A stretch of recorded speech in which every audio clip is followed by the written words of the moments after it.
দিতেছে ওটা হ্যাঁ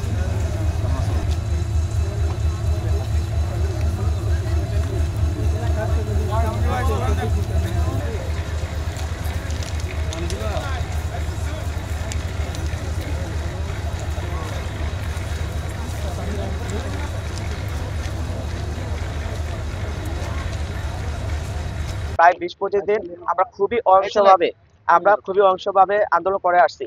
আমাদের এখনো ৪ ভাই শহীদ মিনারে প্রায় ১০০ ঘন্টা পার হয়ে গেছে, অনশনে আছে।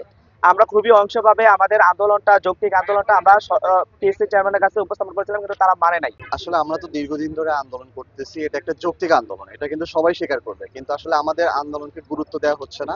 এটা একটা ন্যায্য এবং যৌক্তিক দাবি হওয়ার পরেও আসলে আমাদের দাবিটা মেনে নেওয়া হচ্ছে না। এই জন্য আজকে আমাদের বৃহত্তর আন্দোলন, এবং আমরা যদি আমাদের দাবি মেনে নেওয়া না হয় তাহলে এই রাস্তা দিয়ে কোনো রেল আর যাবে না, একদম অবরোধ। আমাদের আন্তনগর তিস্তা এক্সপ্রেস ট্রেন, যেটা ঢাকা থেকে দেওয়ানগঞ্জ গামী, এখানে অনেক ভিআইপি যাত্রী আছে, প্লাস অসুস্থ রোগী আছে, প্রায় ২২০০ থেকে ২৫০০ যাত্রী আছে। এই ট্রেনটা আটকে রেখেছে।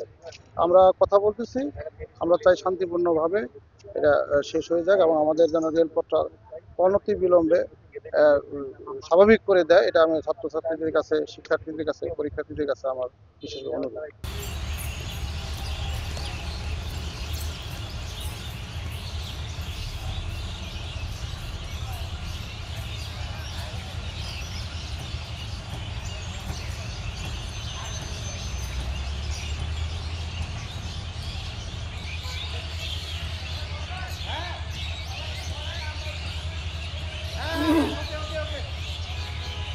নাকি হ্যাঁ